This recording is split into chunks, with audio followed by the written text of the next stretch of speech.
Okay, so shalom everyone, good morning, Shavua Tov. This topic is a beautiful, beautiful topic, and I'll tell you why. I think it's beautiful, although it's very, perhaps a bit philosophic, complex, not always it's easy to apply the meaning to us, but what is beautiful about it is that you get to know more about Hashem. And the more you know about something, the more you feel connected. So if we don't know this topic of Tzimtzum, we don't really know the real connection that we have to Hashem. We don't really know the real existence of Hashem, or the immediate existence that is in front of us. So that's why I think that even though it might be a bit complicated, and then it's harder to understand, okay, what does it mean to us? But we know more about Hashem's existence. And the Alter Rebbe starts off, very interesting to read. We already proceeded here in chapter 7. We learned a bit, we learned quite a lot actually. 3 out of 4 all the way at the top. And this goes to the early years of Chassidut. Not only the early years of Chassidut, but early years of Chassidut, that's when it became a discussion in public. And this has to do with a question that is known as Tzimtzum Kipshuto or Lo. What is the translation of Tzimtzum Kipshuto Lo? The contraction that Hashem did in order to create the world, is that a literal contraction or not? That's the basic meaning, and within that we can find 4 opinions. Now, a literal contraction or not a literal contraction, let's start from the beginning. The Arizal wrote, or he did not write, but he said, and his Talmud, Rabbi wrote, and this is a very famous quotation, all the Makbalim are based on the Arizal. That's where it all starts. It starts 400, 500 years ago in Tzfas. Chassidus only came much later to explain what the Arizal said, but it starts from the Arizal's quote. The Arizal said, Batchila, at the beginning, Hayam memale makom kol halal, Hashem filled the entire space. And then Tzimtzem v'silek oro hagadol al hatzad ve'imshich mimeno kav or betoch makom halal. That's like not exactly but those are nearly exactly the results words. So that Hashem basically removed His great light from that space, and then there was a hollow open space, and there He withdrawed a cav of light, which is like a how would we translate a cav? Just like a spark, beam? Not a beam, thank you, a beam of light. And with that beam of light, that is what we know as the beginning of creation. Okay, so that is the Kabbalah version of the Big Bang. That's the first time that there is some kind of existence. Again, the Kav itself. So we've got a lot of things to speak about. We've got to speak about the light before He removed it to the side. We've got to speak about the removing of the light, and that is the question of Tzimtzum Kipshuto Lo. What does it mean that He removed His light? How can you remove light? Have you ever tried to remove light from a room? How do you do that? Close the shades. Okay. So it's closing the shades. Okay. So we'll speak about that. What is then we have after that makom halal panui? What does it mean halal panui? Halal panui means an open space. How could there be an open space without the existence of Hashem? And not only that, but then we have that Hashem withdrew a beam of light, and with that beam of light He gives life to all the world. What is that beam of light? What quality is that light? And where does the real existence of the world kick in? Is the beam of light good enough for the world to become a world? Or do we need more contractions? But the famous contraction that we are speaking about, the famous Tzimtzum, is called Tzimtzum HaRishon, the first Tzimtzum. There are many Tzimtzum contractions that come later, trying to narrow down the beam of light even more in order for the world to develop into more and more of an existence, self-feeling existence. So this affects both space and time? Correct? At a certain point, which point exactly, that's another question. Okay? We spoke about the Midat HaMalchut, that the Malchut, which is the Hay, that is when space and time basically come in. The beam of light, you can't really describe it in the terms of Sfirot, including Malchut. You cannot. It's a beam of pure light. So there's got to be another contraction, and so on. This is pure Kabbalah. Yes, Mara. You know, as you're explaining, you have to understand that the light, the beam of light you're talking about, and time and space and time is a container within the creation of Hashem, because Hashem is creating within this space what we're talking about. But Hashem exists outside of the space also. 100%. And that perhaps will give us more words to explain what does it mean, the whole idea of makom panui, that there was an empty space. Hashem removed his light, and now there's an empty space. We're not speaking about literally space. We are speaking about spiritual space. What is spiritual space? Spiritual space, we can compare it to the mood of a person, okay, to what we're feeling. Okay, when a person is feeling anxious, so there is no room for joy, for example. There is no room for, you want to ask him, talk to him about the news or talk to him about anything else, plan he's anxious now, that's his mood. So that, in that way, that's his space, mind space, so to speak. So, or if another person can go even deeper, that's not about a mood that you can always change, but that's a certain temperament that a person has, a certain nature that a person has. A person that is kind, very kind, he's full of kindness, is Midat HaChesed. So in that case, when he's completely into Midat HaChesed, he's a kind person, you're going to come to him and you're going to tell him, listen, I think it's time to be a bit more Midat HaGvura. Whatever that would mean in his life, Maybe it's time to put more boundaries. Maybe it's time to go to sleep at a fixed time and to wake up at a fixed time. There's no one to talk to. Why? Because his nature is the nature of chesed.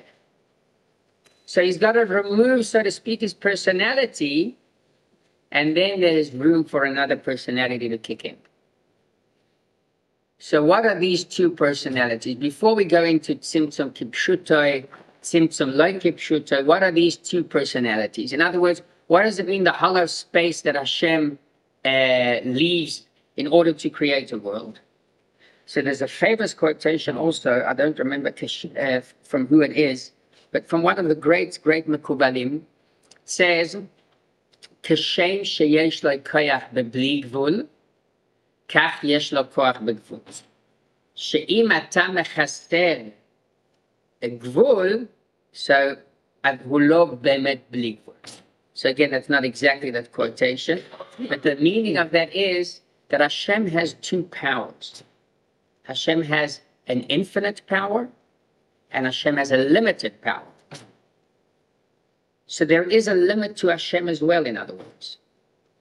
If you won't say that there is a limit to Hashem, then you're putting a limit.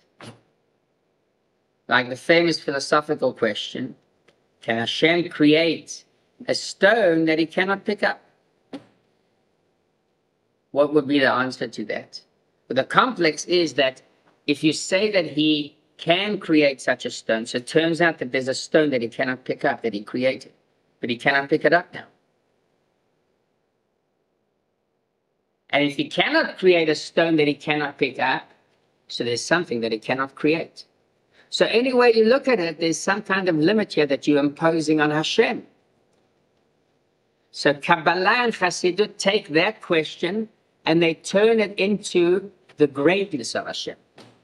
The greatness of Hashem is that He can create a stone that He cannot pick up. If there's something that is unlimited, so it has a limit that is unlimited. It's got boundaries. It's got a definition. Hashem, in a certain point, is even higher than any definition. You cannot define Him as even unlimited. If He wants to be limited, He can also be limited. And those are the two powers that's eventually what leads to the attribute of Chesed and Gevurah, by the way. So we're not calling them Sfirot yet because it's way higher than Sfirot. It's dense light. But the power of Bli Gvul and the power of Gvul both exist within Him. So when He removes His light, we are referring to the unlimited light of Hashem, which is more the obvious light of Hashem. So Hashem says, I'm not going to express my unlimited light. I'm going to express my limited light. And that would be the source and the beginning to the idea of creation. Yes, yeah. I think this is the only difference between Chaim of Volozhin and Chabad about the Tzimtzum. I think that Chaim of Volozhin says, Yeah. all the rest we do agree, but the Tzimtzum, according to us, is just like a parochet. Oh, so this is a topic that we've got to open up because there are 4 ways, and I'll tell you a story. There was a rabbi by the name of Rav Eliyahu Dessler. Have you ever heard of him? He used to live in England, Musar. He was big into Musar, correct? And he was connected to Chabad also. He learned Chabad Torah. He was in touch with Chabad rabbis. Rabbi Masmid, a very, very famous Hasid of the Rebbe Rayatz. He was killed in the Holocaust. He was killed in Riga, in Latvia. And he was a very, very special Hasid, something extraordinary. He used to be a Shliach Darabban, he used to be a Shadar. He used to go and collect money for the yeshivas Tomchei Tmimim all around the world. So that's why he was able to travel to New York. He traveled to London.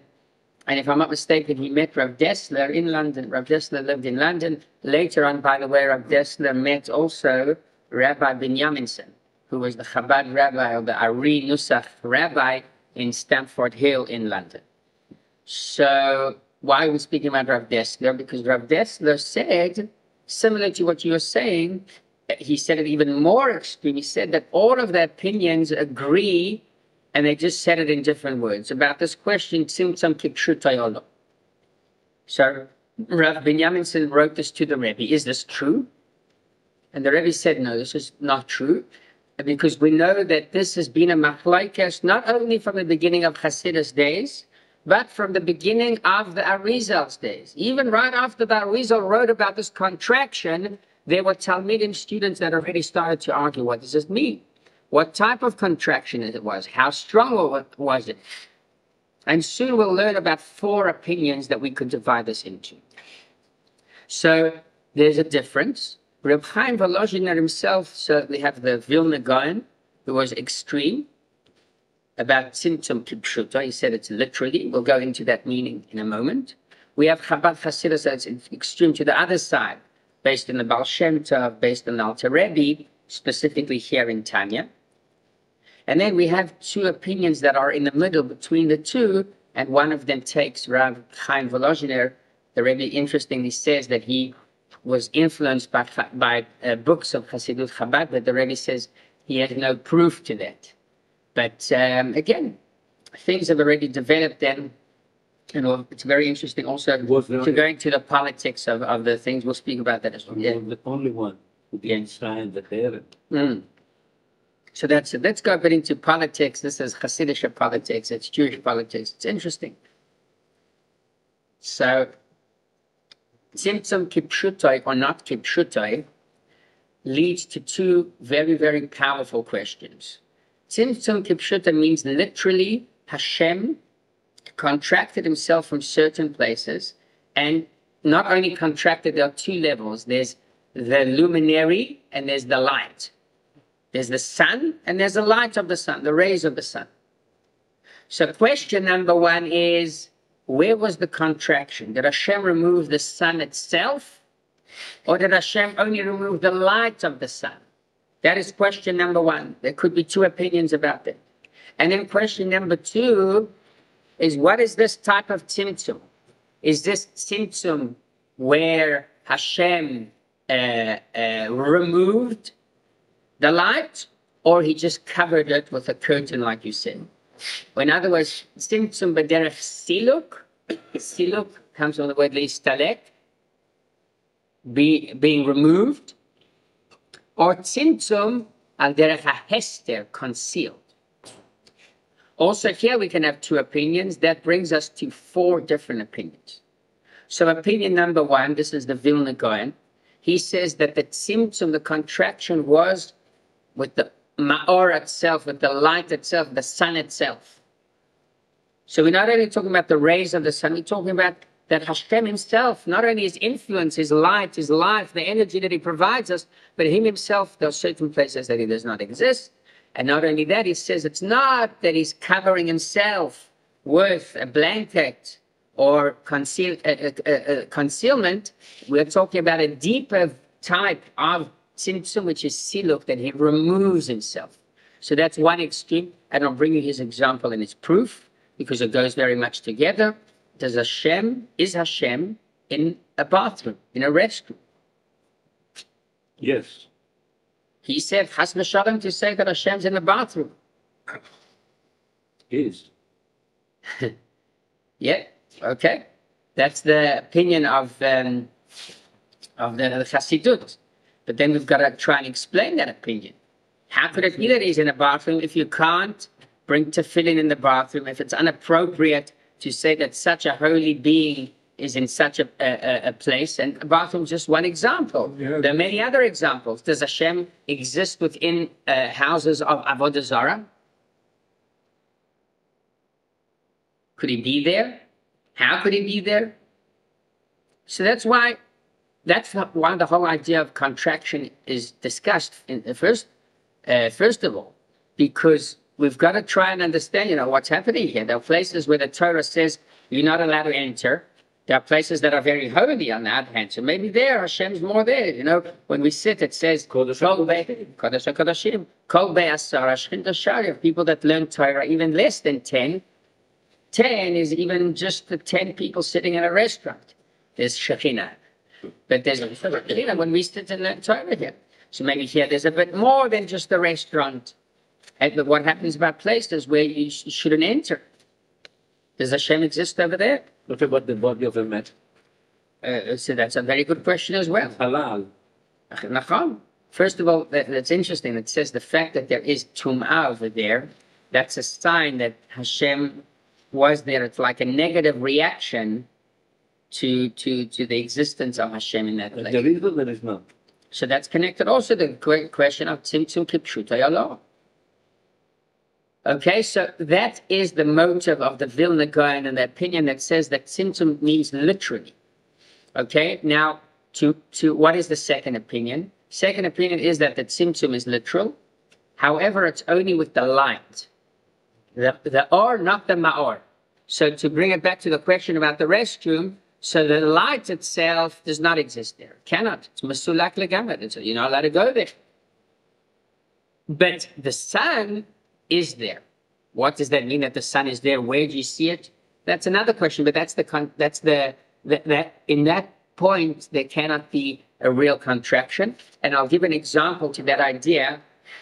One of the proofs that they say that the ma'or is behit galut. That's the expression in Kabbalah.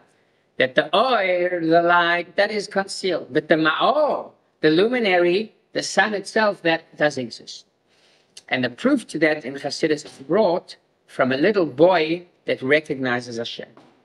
And we're coming up now to Hanukkah. Around every holiday, I go around the ganim here and we do a bit of activities with the kids. So there's one gan does not let me in.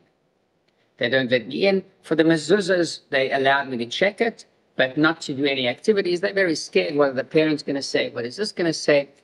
But you see the kids, Unbelievable to see. I nearly cried when I heard that. The kids there is telling the Ganenet, my father's a Kohen, my grandfather's a Kohen.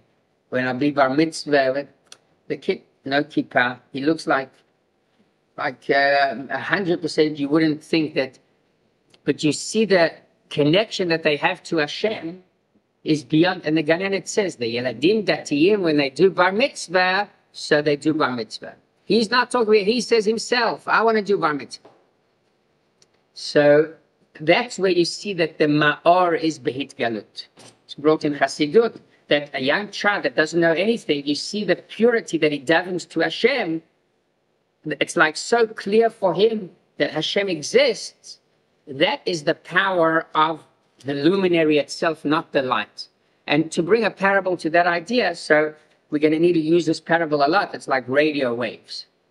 Okay, so the famous story about the Jewish boy in the Soviet Union, right as the Soviet Union started to establish the schools and their whole shitta, the whole opinion. So the teacher asked the whole class, does Hashem exist? Is there a God? So she was going on. The kid said, yes. Now she said, you cannot see him. That means he does not exist. Did anyone here see God? No. So he doesn't exist. So the kid stood up and the kid said, I have never seen the teacher's brains. That means that the brains do not exist. So it's a good story because it shows us that it's a story. The idea is that there are many things that exist beyond what we can see in our eyes, or sometimes beyond what we could feel. And not only that, sometimes our feelings get rid of the natural existence that is in the world. Okay, so if you are preoccupied with something, you're not going to be aware of anything else. It's like they did an experiment once that you've got to count 3 people are bouncing balls in the room. You've got to count how many times they bounce these balls. And what happened is after the experiment was done, so each one said his opinion 9 times, 20 times, whatever it was, they were all right. But they asked them, did you notice in the middle a red ball entering the room, someone holding a red ball? No one noticed that because they were so focused on the counting. And this happens, it happens to us. So we are distracted by our adult feelings and emotions. We're so developed. So besides all the anxiety with what happens around us, work, family, health, whatever it is, parnasa, but we're so distracted by our feelings that we don't see pure nature. And that's a child is not distracted. He sees pure nature, not only pure nature, he sees the creator himself. So that is the idea of hama'or behit galut. So the contraction is only in the or, not in the more. How is it possible? How could it be? Only the light is concealed or removed, but not the luminary itself. That's the example from that from a little boy. That's it for you too. Yes. I have another example. Yeah. And you hold up the cell phone so you see it on the camera. But that is a receiver of light. Yeah. And as a receiver of light, you have to go back in history and time about 150 years. And originally, the light has always existed. But through our understanding of how light works, we were originally able to put together radio. And radio was a matter of ticks and pops. Right. And we put together a code to communicate. And that was Morse code, or telegraph code. As years went on, about 10 or 20 years, we understood that we could then send voices over the radio with something called amplitude modulation, and we could hear voices. After a while, we also learned that if we could change the frequency a little bit, and with a little more technology, we can now hear higher quality voices, and we can hear that in sound with 2 to 4 channels. Yes. So that now we have stereo and surround sound. Wow. Later on in our development, we understood that with more understanding of how light works, we could come up with a concept of being able to send pictures and sound together. Yes. And we have a receiver where we can now watch that light, and that would then present multitude photographs in picture and sound. And now, as you hold up the phone again, today, using the technology we have, we can receive pictures and sound and voices from around the world and talk to individual people Right. on a receiver held in our Right. hand. And that's why we could also see this very shear on the YouTube channel. Right. Yep. Remember, physics still does not really understand what light is. That's right. It's beyond, at the moment, it's beyond human comprehension. Yeah, but it's always, Exactly what it is. but it's always Way existed. beyond. The particle, the answer is, it's both at the same time. It's like, what? That's right. Interesting. How do we relate our daily life to the differences of what Tzimtzum is? So that's a very good question. That's a very good question. Why, by the way, that is one of the reasons that it's not so easy to understand the concept of Tzimtzum Kipshutai Allah. But first of all, the more you contemplate on this issue, the more you think about what does that mean. So it's literally like, can a person feel comfortable walking around in any place that he wants on planet Earth? And they used to say, so I'll give you another example. So the Hasidim, going back to the politics side of this. So Hasidim said, you know what? Hashem does not exist, let's say, in the restroom, or it does not exist in Vegas, or it does not exist in a church. So how does he know if a person sinned being in a church, let's say? It's like Hashem's not there. How would he know? Okay, so it's also a tricky question. So the answer was that he could see the damage that was done afterwards. But this is, again, just one example to understanding the idea of Shivisi Hashem lenegdi tamid.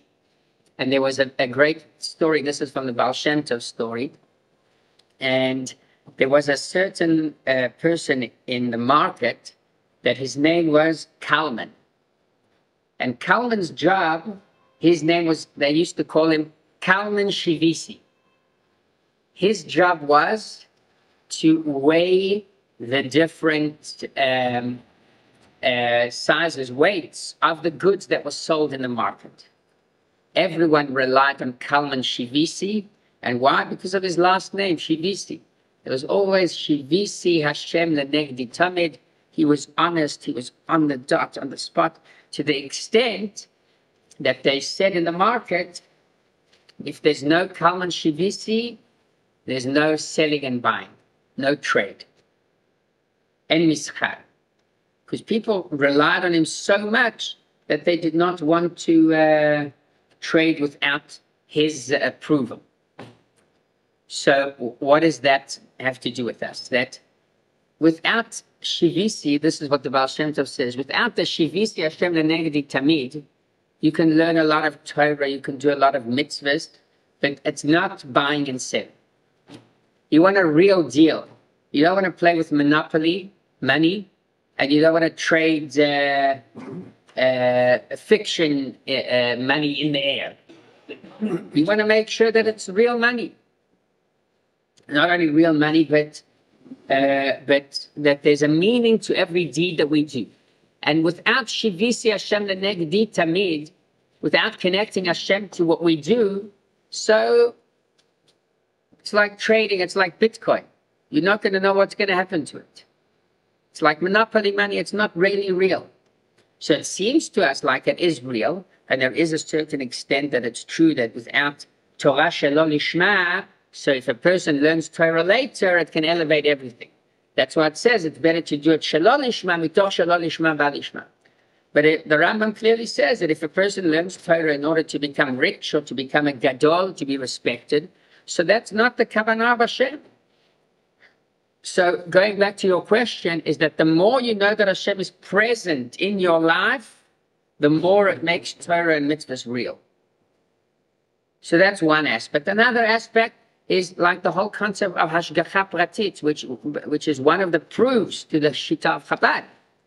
Hashgacha Pratit means that Hashem takes very good look into your personal life with all your details. If he's not here and if his light is not here, so it's like he's not with us, but he's with us. So that's even more. It's like So the Parsha, sorry. what about the Tzimtzum? So that's a question. We've got to try and explain. Each one has a question mark. If you say that Hashem's not here, so the question is, like, doesn't make, there's a few things that don't make sense. Hashgacha Pratit. That's the parochet. There's a parochet, so he's less over here. But again, the parochet is the or, the parochet is the ma'or.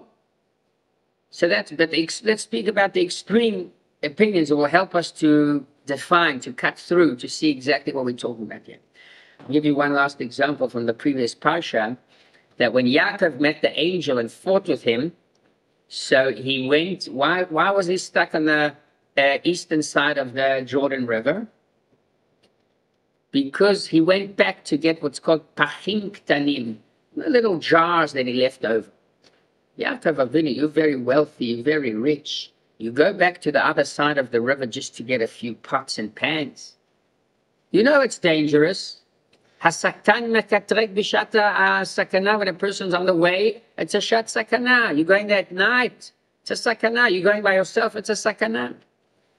Not only that, we remember until this very day the miracle that was done when Yaakov Avinu was able to beat that angel, the Ish. And how do we remember it? Gidan Hashem. Gidan Hashem. We don't need Gidan Hashem. Gidan Hashem is like a small mitzvah. It's like, imagine us celebrating Hanukkah with just like, in a very small way. I don't have an example, but Gidan Hashem is a small part of the story. He ended up also recovering from that, Yaakov Avinu. Why don't you make a Yom Tov, a celebration like Sukkot? It's like saying that Sukkot, we would remember that Hashem took us for 40 days by one day. It's 7 days where you build a whole sukkah that represents the Ananei Kavod, Pesach. It's a whole night. You eat the matzah that they ate, you eat the 4 cups of wine.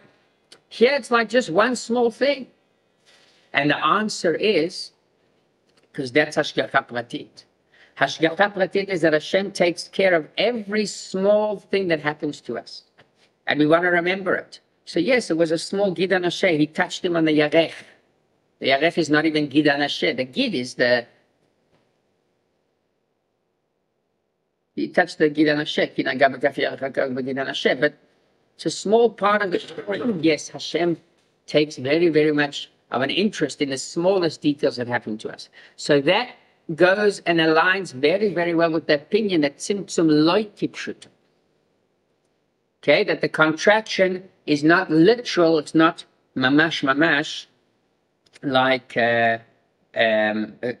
removed. And not only that, but the opinion of Alter Rebbe is that not only that the Tzimtzum is not kipshuta, which means there was no real removal of the light, the infinite light of Hashem.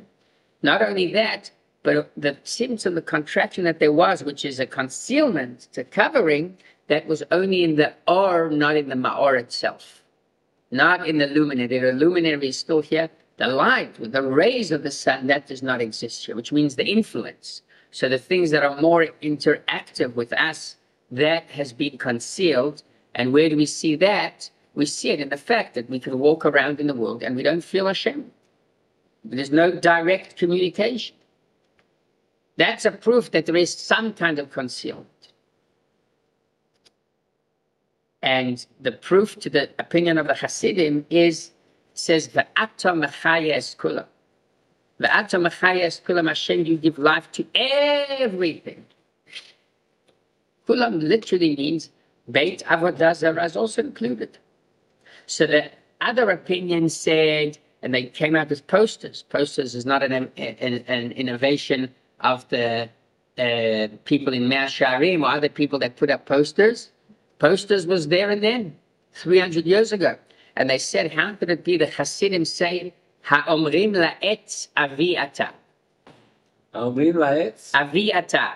The Navi complains about certain Jews that worship idols, and they call the tree and they call the tree and the stones, Avi Ata, you are my God, you are my father. So the Misnagdim said that this is what the Hasidim are doing. The Hasidim are saying that Tzimtzum lo kipshutai, that the Ma'or is here. That means that the tree is Hashem. That's the way they interpreted the meaning of Tzimtzum lo kipshutai. And they came out with Pashkevilim. How could it be that the Hasidim are saying, like the Navi comes Avodah Zarah? Does Hasidus say that is because Tzimtzum lo kipshutai, so the tree is Hashem? For next week, Bezrat Hashem will continue. But that's why it's such a deep concept and such a. There's a lot to discuss, a lot to talk about in this topic of Tzimtzum. So, yeah. Okay, we did not manage to read inside, so next week we're going to continue. We'll start off with reading inside, and then we'll elaborate on that topic. So, just to summarize the two extreme opinions, and then the other opinions that are in the middle are also interesting. There are people that hold of those opinions. The Gra and the Shita Tzimtzum Kipshutai, literally Hashem removed his light. And not only the light, but removed the luminary itself. And that is why he enabled the world to come into existence. And the only thing that, so where's that in existence? Yes, from the small light that exists, but in the restroom, Hashem does not exist. Averas Hashem is not part of, places of Averas Hashem is not there. And that is one extreme opinion. The advantage of that opinion is that it helps us with complex questions like, does Hashem exist in a bathroom? Auschwitz. That's another tough example. Very hard to, very hard. So if you say, Tzimtzum Kipshuta, you could say, you know what? Hashem was not there. Hashem couldn't have been there. And then the other opinion says, no, chas v'shalom, to say such a thing. It's a ta'ud, and it's a certain level of kfirah as well. Not very not easy when it comes to speaking about Hashem. And they say that Tzimtzum lo kipshuta, which means there's only a concealment, and there's no removal of the light, and the ma'or, the luminary is behit galut, that's revealed. So the question is, why don't we feel it? Okay. Something to deal with. We don't feel many things in life. We are numb already at a certain point. Thank you. So yeah. So there's a lot to continue with next week. Bezrat Hashem.